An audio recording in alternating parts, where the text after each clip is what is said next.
제가 읽겠습니다. 열왕기상 11장 1절에서 13절까지의 말씀입니다. 솔로몬 왕이 바로의 딸 외에 이방의 많은 여인을 사랑하였으니 곧 모압과 암몬과 에돔과 시돈과 헷 여인이라. 여호와께서 일찍이 이 여러 백성에 대하여 이스라엘 자손에게 말씀하시기를 너희는 그들과 서로 통혼하지 말며 그들도 너희와 서로 통혼하게 하지 말라.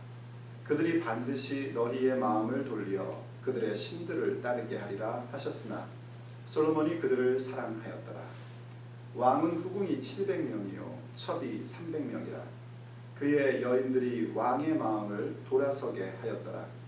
솔로몬의 나이가 많을 때에 그의 여인들이 그의 마음을 돌려 다른 신들을 따르게 하였으므로 왕의 마음이 그의 아버지 다윗의 마음과 같이 아니하여 그의 하나님 여호와 앞에 온전하지 못하였으니 이는 시돈 사람의 여신 아스타롯을 따르고 암몬 사람의 가증한 밀곰을 따르리라. 솔로몬이 여호와의 눈 앞에서 악을 행하여 그의 아버지 다윗이 여호와를 온전히 따름같이 따르지 아니하고 모압의 가증한 그모스를 위하여 예루살렘 앞 산에 산당을 지었고 또 암몬 자손의 가증한 몰록을 위하여 그와 같이 하였으며 그가 또 그의 이방 여인들을 위하여 다 그와 같이 한지라. 그들이 자기의 신들에게 분향하며 제사하였더라. 솔로몬이 마음을 돌려 이스라엘의 하나님 여호와를 떠남으로 여호와께서 그에게 진노하시니라. 여호와께서 일찍이 2번이나 그에게 나타나시고 이 일에 대하여 명령하사 다른 신을 따르지 말라 하셨으나 그가 여호와의 명령을 지키지 않았으므로 여호와께서 솔로몬에게 말씀하시되 내게 이러한 일이 있었고 또 내가 내 언약과 내가 내게 명령한 법도를 지키지 아니하였으니 내가 반드시 이 나라를 내게서 빼앗아 내 신하에게 주리라. 그러나 내 아버지 다윗을 위하여 이 세대 내 세대에는 이 일을 행하지 아니하고 내 아들의 손에서 빼앗으려니와 오직 내가 이 나라를 다 빼앗지 아니하고 내 종 다윗과 내가 택한 예루살렘을 위하여 한 지파를 내 아들에게 주리라 하셨더라. 아멘. 솔로몬의 타락에 대한 본격적인 부분들이 나오고 있습니다. 하나님께서 이스라엘 왕이 세워질 때에 그 왕이 금기해야 될 3가지의 부분을 얘기해 줬죠. 물론 추구해야 될 부분도 말씀을 해주셨습니다. 추구해야 될 것은 하나님의 말씀을 제사장 앞에서 복사해서 필사해서 네가 그것을 곁에 두고 늘 묵상해야 된다 하는 것을 추구하도록 하셨고요. 금지했던 것은 네 자신을 위해서 은근 많이 쌓지 말아라. 왕이 되어가지고 부를 축적하는 모습을 옳지 못하다. 또 너가 말을 많이 구하려고 이렇다면 군사력을 많이 기르려고 백성들을 애굽으로 보내는 일 하지 말아라 하셨고요. 또 그 다음에는 많은 아내를 두려고 하지 말아라. 네 마음이 혼미해질 수 있다. 이렇게 3가지의 금기사항을 주셨습니다. 근데 솔로몬이 이 금기사항이 어떤 부분들은 그래서 자연스러운 현상으로 생긴 것이 있었습니다. 이를테면 돈을 많이 갖게 된 것이죠. 그것은 하나님 앞에 소명을 이루고자 하는 그 충성된 마음, 하나님께 듣는 마음을 구하여 하나님이 지혜를 주시고 명철을 주기로 약속하셨고 그에게 부와 명성까지 장수까지 주겠다는 약속의 실현이었습니다. 그래서 그것에 대해서 뭐라고 말하기가 참 어렵습니다. 또 말을 많이 둔 것, 그것도 좀 긍정적으로 보면은 아니 이게 많아지고 부강해지면은 당연히 군사력을 기를 수밖에 없고 이스라엘 지역이 말이 나오는 원산지가 아니니 말을 많이 갖고 있는 애굽으로부터 말을 수입할 수밖에 없다 하는 것도 우리가 어느 정도 이렇게 변호를 해줄 수 있습니다. 그래서인지 열왕기서 자체는요 이 2가지의 부분에서는 평가를 하지 않습니다. 그냥 이랬다라고만 얘기를 묘사를 해주고 그 평가에 대해서는 독자들이 듣고 한번 너희들 스스로 한번 생각해봐라 하는 것으로 두고 있습니다. 그런데 이 마지막 부분 여인의 문제에 대해서는 열왕기서 자체가 평가를 해줍니다. 이건 분명히 하나님의 명령을 어긴 것이라는 겁니다.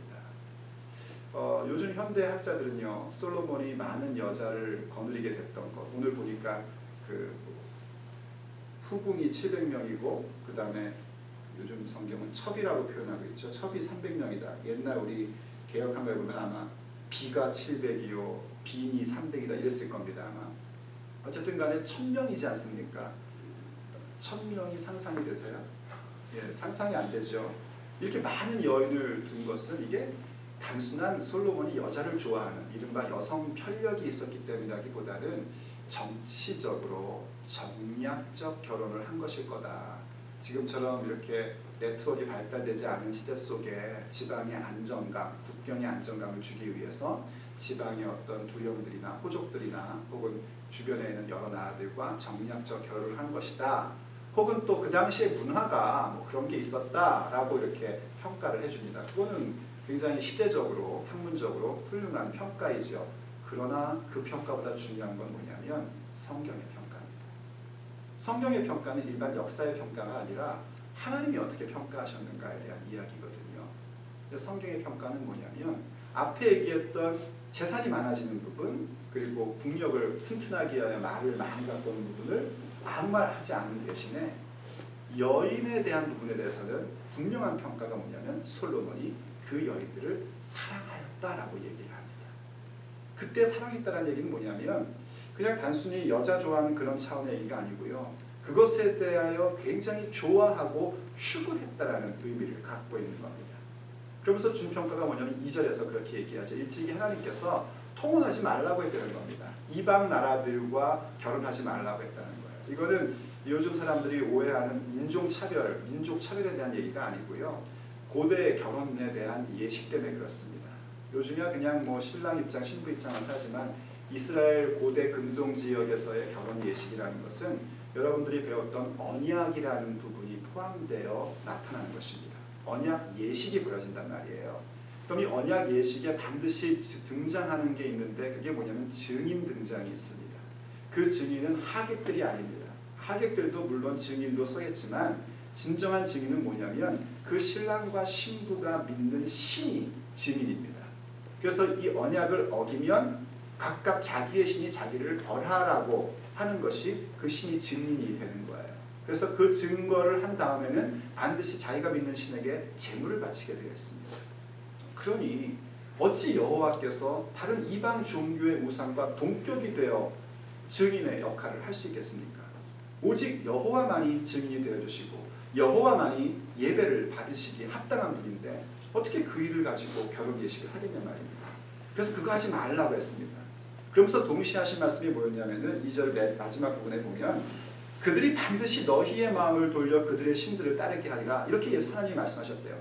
하나님 그렇게 자신감이 없으셨어요? 아니 하나님하고 우상하고 한번 맞대결 딱 하시면 하나님이 이기는데 뭐 그 이방 신들 섬기는 사람들이 하나님의 자녀들의 마음을 돌이킬 거라고 이렇게 얘기를 하세요. 하나님 참 이상하시네 라고 생각을 할 수 있을 거예요. 그러나 하나님은 이 타락한 사람의 마음이 뭔지를 압니다. 이방 나라의 우상은 어떻게 만들어진 거냐면 사람의 욕망으로 인하여 사람이 만든 신입니다. 그래서 이 욕망의 노예로 아직까지 있는 사람에게는요 이방 신이 더 매력적으로 느껴질 수밖에 없는 거예요. 여호와 하나님의 말씀보다 무엇이 더 나의 욕망을 충족시켜주는가? 여호와 하나님 말씀이 아니고요 이방 우상의 논리가 훨씬 내 마음을 충족시켜줍니다. 이방 신에 대한 우리가 아는 이방 종교에 대한 것 가운데에 흔한 걸 보면요 거기에는 내 삶의 변화를 요구하는 게 없습니다. 그냥 굿 한 번 버리고 거기에 돈 많이 주고 싹싹 빌면 그 어떤 절대자가 마음을 바꿔서 내가 원하는 걸 해준다는 겁니다. 그게 이방신의 논리입니다. 사람의 마음의 욕망을 충족시켜주는 거예요. 그러나 여호와 하나님은 다르거든요. 그래서 결국 어떻게 되냐면 이방신의 논리로 너희 마음이 돌이켜갈 수밖에 없다는 겁니다. 그래서 아예 처음부터 차단을 하라는 거예요. 그래서 그렇게 우리의 인생 속에 어떤 결혼 예식 가운데 함께하는 사람, 동반자를 갖는 사람, 부부뿐만이 아니라 우리의 믿음의 동반자를 가질 때에도 과연 무엇을 가장 중요한 목적으로 삼고 있고 어떠한 것을 내 삶의 방식으로 삼고 있는지를 보면서 함께 일하는 자가 되고 함께 인생을 가야 되지 그냥 내 욕구, 내 원하는 것, 내 욕망 그걸 충족시켜주는 것으로 해서는 안 된다 하는 부분들을 성경이 우리에게 늘 요구하고 명령하며 지혜로 가르쳐주고 있는 부분인 것입니다. 그런데 안타깝게도 솔로몬은 그렇지 못했던 겁니다. 그렇지 못하고 이방 여자들을 사랑했답니다. 사랑해서 그들과 결혼을 했다고 그렇게 얘기를 합니다. 그래서 4절을 보면은요, 솔로몬의 나이가 많을 때에라고 표현을 하죠. 이게 나이가 많아져서 이게 처음엔 잘 하다가 중년께도 잘하다가 나이가 많아져가지고 이 노욕이 생겨서 그러나 그게 아니라 나이가 많아지면서도 점점 더 그런 일들을 많이 벌렸다라는 의미입니다. 여러분, 나이가 많아질수록 우린 더욱더 하나님 앞에 가까이 가야지 됩니다. 나이가 많아질수록 우리가 주님 앞에서 받은 소명에 대하여 충성된 마음을 더욱더 가질 수 있어야지 됩니다. 이 부분들을 놓치면은 우리가 나이 먹을수록 이상해집니다. 세월이 갈수록 더욱더 하나님 앞에 성실하며 하나님 앞에 정직하며 하나님 앞에 순전한 마음을 갖는 것이 믿음의 사람의 모습이지, 나이를 먹으면서 마음이 돌이켜지는 것은 결코 믿음의 사람의 모습이 아닙니다. 여기에 마음이 돌아섰다는 얘기는요, 성경에서 돌아선다라는 긍정적인 의미는 하나님을 향하여 방향을 돌리는 거죠. 그런데 여기 나오는 돌린다는 말은 그런 얘기가 아닙니다. 여기 나오는 돌린다는 말은 비틀어졌다는 얘기입니다. 하나님을 바라봐야 될 그 마음이 비틀어진 겁니다. 비틀어져서 점점 나이 먹을수록 더욱더 비틀어져서 하나님과 상관없는 사람처럼 전락해버리고 있는 모습을 열왕기서가 우리에게 얘기를 해주고 있습니다. 여러분, 이 부분, 솔로몬이 여러 여인들과 결혼한 것이 얼마나 심각한 부분이냐면요, 그저 단순히, 물론 이것이 가장 중요한 것이긴 하지만 하나님 앞에 마음이 비틀어졌고 더 이상 하나님의 논리보다 자기의 욕망의 논리를 더 사랑한 그 반증이다 하는 것뿐만이 아니라 실제로 솔로몬이 하고 있는 정치 현장에서도 문제가 되는 겁니다. 왜서냐면 과거의 결혼은요, 한 번 결혼을 하면 잔치를 합니다. 보통 사람들도 한 번 결혼을 하면은 한 일주일 동안 이스라엘은 잔치를 합니다. 그래서 사람들이 와가지고 먹고 마시고 하는 것들을 이 혼주가 다 제공을 해요. 그래서 결혼식 하면 동네 잔치였거든요. 마치 우리나라 옛날 시골하고 비슷한 그런 느낌이라고 생각하시면 돼요. 그런데 지금 솔로몬은 어떤지 아시죠? 세계 최고의 부자입니다. 최고의 명성을 갖고 있는 사람입니다. 그리고 만약 이것이 학자들이 얘기하는 것처럼 정략적 결혼이라면은 결혼을 할 때에 누구는 화려하게 성대하게 해주고 누구는 그렇지 않게 해준다면 이건 정략적으로 굉장히 어리석은 행동이죠. 거의 다 비슷하게 후궁과 첩에 대한 어떤 그런 레벨에 따라서 비슷한 결혼 예식을 해줘야만 정략적으로 맞는 거예요. 그럼 그런 결혼이 몇 번 있었대요? 1000번이요. 1000번입니다. 그 얘기는 지금 예루살렘 성 안에 계속해서 결혼 예식에 대한 잔치가 많은 시간 동안 사용됐고 많은 비용으로 쓰였다는 겁니다. 그게 눈에 보이는 문제였죠. 하나님을 경외하고 하나님을 기쁘시게 해드리고 하나님의 말씀을 따라 백성들을 올바른 길로 인도해주는 심판하는, 재판하는 그런 역할의 소명을 가져야 될 솔로몬의 시간들이 지금 자기의 욕망을 충족시켜주는 일들과 그에 따른 잔치로 계속 지속되고 있다는 것은 현실적으로 볼 때에도 심각한 문제에 틀림이 없었습니다. 바로 이렇게 여러 이방 여자들을 들이면서 솔로몬의 마음이 무엇이 있었는지에 대하여 열왕기서가 고발을 해주는데요. 그 고발의 내용이 뭐냐면 5절부터 8절까지의 내용입니다.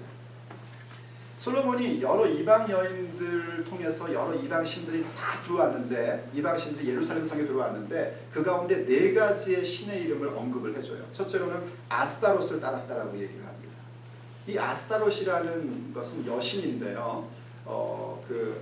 우리가 잘 아는 아세라, 성경에 자주 나오는 아세라, 그리고 또 우리가 일반 문화에서 많이 알고 있는 비너스, 이게 바로 이 아스타롯과 똑같은 그 지역에 따라서 바뀌었을 뿐이지 똑같은 신이에요. 이 신은 뭐냐면 다산, 풍요, 그리고 힘, 전투의 신입니다. 참 이게 어떻게 안 맞는 것 같죠? 다산, 힘, 그리고 사랑, 그리고 전쟁. 이게 뭐가 앞뒤가 안 맞는 것 같아요. 그런데 이게 사실은 고대의 사람들이 사고 속에 일맥상통하는 겁니다. 첫째, 다산입니다. 다산을 가져야만 사람이 많아지죠. 그것은 곧 힘을 상징하는 것입니다. 그리고 사랑이라는 것은 이게 그냥 그 인간적 사랑일지라도 순수한 사랑을 얘기하는 것이 아니라 다산을 위한 성적인 부분들을 얘기하는 거예요. 그래서 음란합니다. 이 종교는 항상 음란한 모습들이 많이 나타납니다. 그래서 다산을 갖고 힘을 가지면 동시에 무엇을 갖게 됩니까? 전투할 수 있는 힘이 생기게 되죠. 그래서 전투를 지배할 수 있는 능력이 생기게 되는 겁니다. 그래서 다산을 통하여 풍요를 가져오고 풍요를 통하여 전쟁을 다스릴 수 있는 힘이 생기는 거예요. 이게 아스타롯의 여신의 특징입니다. 오늘날로 말하자면 경제와 군사력을 통하여 그래서 모든 전투까지 다 전쟁까지 다스릴 수 있는 능력을 갖게 해준다 하는 게 아스타롯 여신의 특징이에요. 솔로몬이 지금 뭘 추구하고 있는가? 바로 그 부분들을 좋아하고 추구하고 있다는 것을 성경이 고발을 해주고 있는 겁니다. 그 다음 두 번째로 나왔던 시는 뭐였죠? 밀곰이라는 겁니다. 이 밀곰이라는 시는요, 그 단어 자체가 마르콤에서 와가지고요, 왕이라는 의미를 갖고 있어요.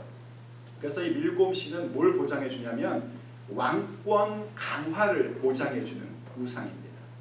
솔로몬이 지금 자신의 왕권이 하나님께로부터 온 것보다는 자신의 왕권을 강화하는 데에 더욱더 좋아하고 추구하고 있는 모습을 얘기해 주고 있고요. 그 다음 나온 신이 7절에 보면은 그모스라는 신을 얘기해 주는데 이 그모스는 정복이라는 의미를 갖고 있습니다. 특별히 이 그모스에 대해서는 표현하고 있는 것이 솔로몬 예루살렘 성의 앞에 있는 산에 신전을 지었다라는 그런 표현을 하고 있습니다. 여러분 성이 동그랗지 않습니까? 이렇게 둥근 모양이지 않습니까? 근데 어디가 앞일까요? 도대체 알 수가 없죠. 그 앞을 어디에다 두냐면요, 성전의 문 방향을 앞으로 얘기를 합니다. 성전, 예루살렘 성이 있으면 그 한쪽에 성전이 이렇게 있지 않습니까? 그럼 성전은 문이 하나예요. 그 문 앞쪽이 앞인 겁니다. 근데 이 문이 어디냐면 동쪽에 항상 위치를 했었어요. 성막의 전통에 따라서 성전도 동쪽에다가 문을 두었습니다. 왜 동쪽에 뒀는가? 새로운 아침 해가 솟아오를 때에 예수 그리스도 우리 하나님을 바라보는 것이고요. 이것이 현대적으로까지 적용이 되면 다시 오실 주님을 바라보며 우리의 하루의 삶을 살아간다는 어떤 상징적 의미로 동쪽에다가 문을 뒀었습니다. 근데 그 동쪽에 누가 있대요? 그모스가 있다는 겁니다. 그모스. 정복하는 의미의 그모스. 뭔가 사람의 욕구에 따라서 뭔가를 정복해 가야 될 그 부분으로 하루를 또 시작을 하는 겁니다. 솔로몬이 지금 이렇게 전락하고 타락하고 있는 모습을 우리에게 보여주죠. 주님 다시 오실 것을 바라보는 것이 아니라 정복의 욕망으로 아침을 여는 겁니다. 그리고 마지막으로 얘기하고 있는 건 몰록이라는 걸 얘기하는데요. 이 몰록이라는 것은 이게 몰렉하고 똑같은 건데요. 이 몰렉 신은 굉장히 심각한 신이었습니다. 우상이었습니다. 왜냐하면 자식을 제물로 바치려 하는 그런 신이었어요. 인신제사를 했었습니다. 그래서 너무 잔인하다 그래서 이게 상징적인 게 아니겠느냐 했는데 고고학 발굴에 의하면은 어린아이 뼈가 수없이 많이 나옵니다. 이 몰렉 신전에서요. 그럼 진짜 이 어린애를 제물로 바쳤구나 하는 걸 알 수 있게 되죠. 이게 뭐냐면 사람이 자기의 욕망을 이루기 위하여 자식까지 희생하는 모습입니다.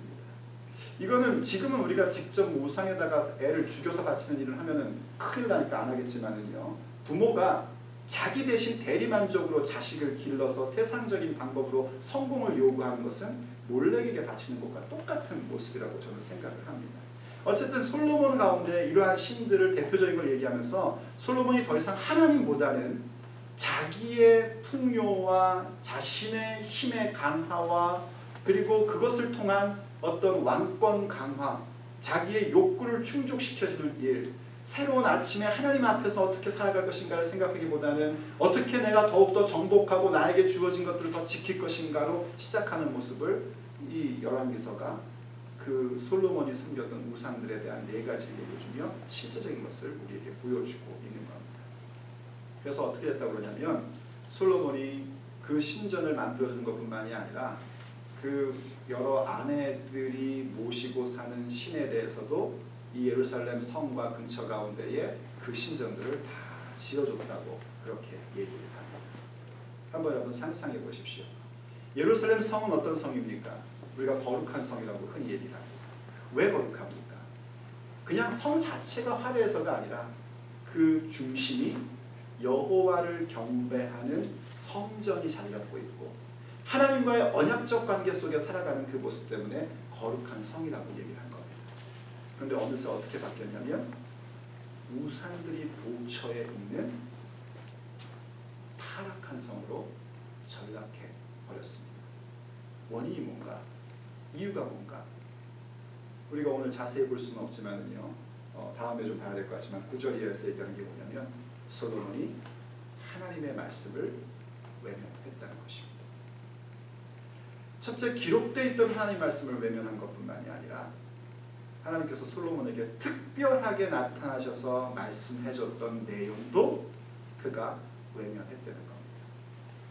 무엇 때문에 외면했는가?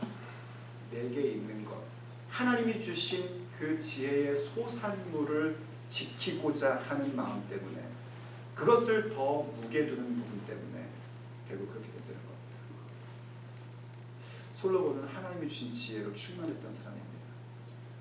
그런 그도 하나님 앞에서의 부르심이 무엇인지를 놓쳐버리고 하나님이 주신 지혜보다 그것으로 인한 소산물들을 더 지키고자 할 때에 이렇게 타락했다면, 오늘 우리들 하나님이 내게 주신 것, 그것이 때로는 내 가정일 수 있고요, 때로는 내 사업체일 수도 있고요, 내 직장일 때도 있고요, 때로는 교회에서 받은 직분일 때도 있습니다.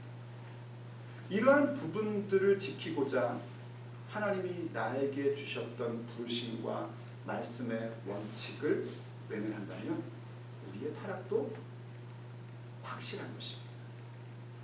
그럼 이제 우리가 어떻게 해야 되겠습니까? 우린 다시 마음을 가다듬어야 합니다. 정신을 차려야 됩니다. 과연 주께서 오늘 나를 이 자리에 있게 하셨던 그 부르심이 어디에 있는지를 다시 재확인해야 됩니다. 그리고 주셨던 소산물을 추구한 자가 아니라 나의 부르심의 근본을, 하나님이 나에게 기록된 말씀을 통하여 주셨던 약속을, 혹은 특별한 은총으로 베풀어 주셨던 그 은혜의 말씀을 다시 상기하고 그것을 지키는 자가 될 수 있어야 됩니다. 그럴 때 하나님께서 우리 가운데 성령의 충만함으로 은혜를 베푸시고 마침내 하나님께서 계획하셨던 그 계획대로 우리의 인생 가운데에 영원한 열매를 맺게 하십니다. 오늘도 그 은혜가 우리에게 함께하기를 간절히 바랍니다. 사랑하는 아버지 하나님, 솔로몬의 이 타락의 모습을 보면서 저희들의 마음이 참으로 어렵기도 하고 또 혹은 경각심을 갖기도 합니다. 하나님, 바라옵건대 이 모습을 주께서 기록해 하시어 우리에게 주신 아버지의 그 마음을 헤아릴 수 있는 우리 모두가 되게 하여 주옵소서.